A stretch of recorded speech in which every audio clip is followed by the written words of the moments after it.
اب ریاض کے اندر بھی شیعوں کا جلوس ہوتا ہے اور رافضیہ کا جلوس ہوتا ہے، پھر آپ کے لیے رہا کیا؟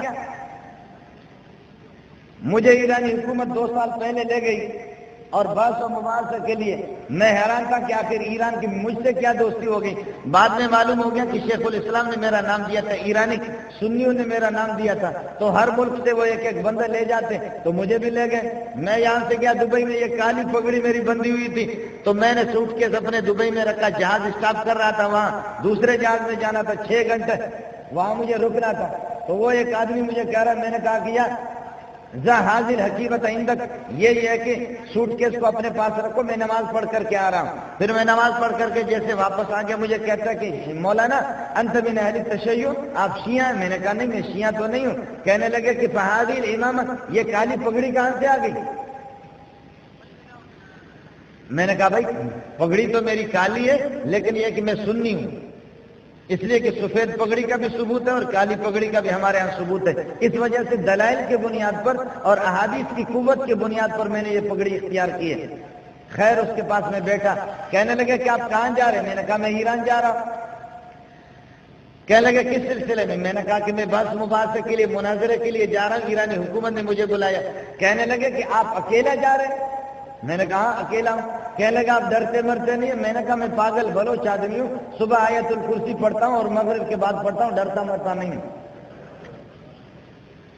اس لیے کہ بلوچ تو ہوتا ہی پاگل ہے، کہ جس طریقے پر احمد بخش ہے۔ ہم لوگ تو اس لیے تو پاگل ہیں، ہم لوگ بلوچ کا معنی بلوچ دے سوچ کدھر چلا گیا ہو؟ بلوچ کی عقل کہاں ہوتی ہے؟ میں نے کہا کہ بابا ہم صبح کو آیت الکرسی پڑھتے، شام کو پڑھتے، سورہ فاتح پڑھتے، جو کچھ ہو، جو ہونا ہے تو ہوگا، جو ہو گیا تو ہو گیا، جو ہو رہا ہے تو ہو رہا ہے، تو ہم کیا کریں گے؟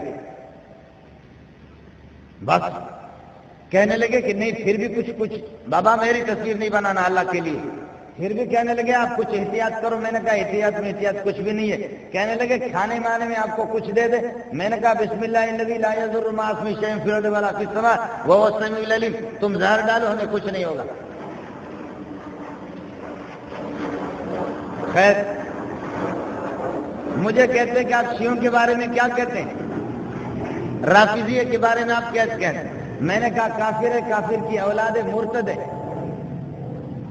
کہنے لگے مولانا کیوں مرتد ہے؟ میں نے کہا ابو بکر کو مرتد سمجھتے، عمر کو مرتد سمجھتے، عثمان کو مرتد سمجھتے، دیگر صحابہ کو مرتد سمجھتے، عائشہ پر تہمت لگاتے، قرآن کی تحریف کے قائل ہے، کہتے خدا جھوٹ بولتا ہے، تقیہ کرتے، زنا کو حلال سمجھتے، ان کے جتنے بھی حرامی وہ سارے کے سارے سید ہیں۔ جتنے زنا کے نتیجے میں متع میں پیدا ہو گئے، من تمتع مرتن درجۃ کدرجۃ الحسن، جو آدمی ایک مرتبہ متع کرے تو اس کو یہ کہ کدرجۃ الحسین، حسین کا مرتبہ حاصل ہو جائے۔ ومن تمتع مرتين درجۃ کدرجۃ الحسن، 2 مرتبہ زنا کرے، بمبو کرے تو وہ حسن کا مرتبہ پہنچے۔ ومن تمتع 3 مرات، 3 مرتبہ متع کرے تو درجۃ کدرجۃ علی بن ابی طالب، حضرت علی کے مقام پر پہنچے۔ ومن تمتع 4 مرات، 4 مرتبہ جو بمبو کرے تو پھر وہ محمد کے درجے پر پہنچے، تو اپنی ماں کو کرائے تاکہ پھر یہ کہ خدا کے درجے کو پہنچے۔ یہودی زنا کرتے ہیں لیکن زنا کو جائز نہیں سمجھتے۔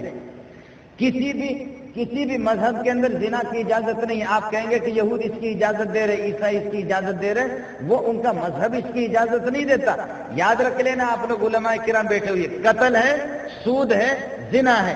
قتل، سود، زنا، یہ 3 چیزیں ان کی جو حرمت ہے، حرمت عقلی ہے، اور حرمت عقلی جو چیزیں عقلاً حرام ہوتی ہے وہ کسی خاص شریعت کے ساتھ ان کی حرمت خاص نہیں ہوتی، وہ ہر شریعت کے اندر وہ اسی طرح حرام ہوتی ہے۔ آدم علیہ السلام کے زمانے سے لے کر کے اس طریقے پر زنا ہو، شراب زنا ہو، اور اسی طریقے پر ربا ہو، اور اسی طریقے پر اللہ آپ کا بھلا کرے کیا ہے یعنی قتل، یہ ساری چیزیں عقلاً حرام ہیں۔ یہودیوں کا مذہب زنا کی اجازت نہیں دے رہا، عیسائیوں کا مذہب اس کی اجازت نہیں دے رہا، قادیانیوں کا مذہب بھی اس کی اجازت نہیں دے رہا۔ یہ ایک ہی خاص مذہب ہے کہ جس کے اندر ہکڑو دک ہنبو تب وہ حسین جو مرتبہ، بدک ہنبو تو وہ حسن جو درجو، ٹرے ہنبو تو پھر یہ ہے کہ اور تو گدے والے اپنے اندر گھسیڑ دو مرتبہ تمہارا اور ہو جائے گا۔ آپ سمجھ نہیں رہے؟ جس مذہب کا یہ حال ہو، جس مذہب کا یہ حال ہے، مولوی ہمارے لوگ کہتے ہیں کہ مولوی صاحب ان کو کیسے کافر کہتے، تو کافر کوئی ڈنڈا ہوگا کسی کو گھسے گا کیا؟ کفر تو آدمی کا عقیدہ نظری ہے، جو زنا کو یہ ہے کہ حلال سمجھے تو کفر اور کیا ہو، اور پھر اس کے درجے میں جب آدمی جب زنا کرے گا، زنا کرنے کے بعد جب غسل کرے گا، غسل کرنے سے جب وہ قطرات وہ پانی کے اس کے جسم سے گریں گے، ایک ایک قطرے پر 70,000 فرشتے اس کے لیے دعا کریں گے، ایک ایک قطرے پر 70,000 فرشتے اس کے لیے دعا کریں گے۔ اور وہ کہتے ہیں کہ ہم لوگ تقیہ نہیں کرتے، ہم لوگ جھوٹ نہیں بولتے، بلکہ خدا بھی جھوٹ بولتا ہے، اور خدا کے اس جھوٹ کا نام انہوں نے رکھا بدا بدا بدا بدا یبدو بدون، کہتے ہیں کہ اللہ بھی جھوٹ بولتا ہے، اور اللہ کی بھی خصوصیت ہے، اور اللہ بھی بہت سی باتیں چھپاتے ہیں۔ تو ہم لوگ اگر تقیہ کریں تو کیا؟ آپ کی اطلاع کے لیے عرض کروں، مذہب ایک ایسی چیز ہے، مذہب تو نہ کہو، عقیدہ، مذہب کی بات میں نہیں کر رہا۔ امام شافعی کے ساتھ ہمارا اختلاف مذہب کا ہے، امام مالک کے ساتھ ہمارا اختلاف مذہب کا ہے، اور امام احمد بن حنبل کے ساتھ ہمارا اختلاف مذہب کا ہے۔ یہ اختلاف مذہب ہے، اختلاف الادیان نہیں ہے، یہ اختلاف الفرق نہیں ہے، یہ اختلاف الدین نہیں ہے۔ شیعہ کے ساتھ، قادیانی کے ساتھ، رافضی کے ساتھ، قادیانی کے ساتھ، یہودی کے ساتھ، عیسائی کے ساتھ ہمارا اختلاف مذہب نہیں ہے، اختلاف دین ہے۔ اللہ کے لیے ان باتوں کو سمجھا کرو۔ اب تو مولوی نے شروع کر دیا، وہ اخباروں میں آ رہا ہے مکالمہ بین المذاہب، اور وہ کہتے ہیں تقریب بین المذاہب، کہ ہم مذاہب کو قریب کر رہے ہیں، اور کہتے کوشش کریں کہ شیعہ، تمہیں شرم آنی چاہیے، شیعہ مذہب نہیں ہے، شیعہ دین ہے، شیعہ مذہب نہیں ہے۔ امام شافعی کے ساتھ ہمارا اختلاف مذہب کا ہے، امام مالک کے ساتھ ہمارا اختلاف مذہب کا ہے، احمد بن حنبل کے ساتھ ہمارا اختلاف مذہب کا ہے۔ لیکن یہ مولوی اس قسم کا کہ گورنمنٹ کے وہ چاہتا کسی نہ کسی طریقے سے ہمیں پیسے مل جائے۔ آپ تو سمجھ جائیں گے، اخبار میں آپ بھی پڑھتے رہتے، مختلف قسمیں آ رہے، مکالمہ بین المذاہب اور تقریب مذاہب، اور مذہب کے اندر پھر یہودی بھی داخل ہے اور عیسائی بھی داخل ہے۔ شامیہ کی پہلی جلد کے اٹھا کر کے دیکھو، تنویر الابصار کو دیکھو، در مختار کو دیکھو، رد المحتار جو شامیہ اس کو بھی دیکھ لو، آپ کو پتہ چلے گا کہ مذہب کیا ہے اور دین کیا ہے۔ اتنا بھی اس اندھے کو معلوم نہیں ہے۔ شیعہ کا مستقل دین ہے، شیعہ کا مستقل عقیدہ ہے، رافضی کا، قادیانی کا مستقل عقیدہ ہے، یہودی کا مستقل عقیدہ ہے۔ یہ اختلاف الادیان ہے، یہ اختلاف الفرق ہے، یہ فرق ہے، یہ ادیان ہے۔ اور شافعی اور مالک احمد بن حنبل کے ساتھ ہمارا اختلاف وہ عقیدے کا نہیں ہے، ہمارا اختلاف اس کے ساتھ مذہب کا ہے۔ اللہ کے لیے ان باتوں کو سمجھا کرو۔ امام شافعی کے کس عقیدے میں امام شافعی کے ساتھ ہمارا اختلاف ہے؟ میں تقریر ختم کرتا ہوں، پھر کوئی مولوی آ جائے مجھ سے بات بھی کرے۔ اگر آپ کو، اب میں برطانیہ میں نہیں رہ رہا ہوں، فرانس میں نہیں رہ رہا ہوں، یہیں کراچی میں رہ رہا ہوں، اگر میرے کسی بات سے آپ کو اختلاف ہو، نوٹ کر لینا بعد میں۔ اللہ کے لیے اب آپ یہ کر رہے ہیں کہ حکومت کو دکھا رہے ہیں، کس کو آپ خوش کر رہے ہیں کہ کسی طرح کی جی ہم تو شیعوں کو بھی، شیعہ بھی مذہب ہے، اور اسی طریقہ پر یہ کہ اللہ آپ کا بھلا کرے، قادیانی بھی مذہب ہے، یہودی بھی مذہب ہے، انا للہ و انا الیہ راجعون، ساری کتابیں آپ نے دفن کر دی۔ علامہ ابن تیمیہ رحمۃ اللہ علیہ نے کتابیں لکھی اور انہوں نے کہا کہ رافضی واجب القتل مرتد ہے۔ امام شافعی رحمۃ اللہ علیہ، امام مالک احمد بن حنبل تینوں کہتے کہ قتل کر دو، امام ابو حنیفہ رحمۃ اللہ علیہ کہتے کہ اس طرح قتل نہ کرو، حکومت کے ذریعے سے قتل کرا دو۔ باقی اس میں تو کسی کا اختلاف نہیں ہے کہ صحابہ کو گالی دے دے، تحریف قرآن کے بھی قائل ہو، اور یہ کہہ دے کہ جی قرآن کے اندر تحریف ہو چکی ہے۔ آپ کی اطلاع کے لیے عرض کر، آپ تو مشہور کر دیا کہ شیعوں کے اندر حافظ بھی ہے۔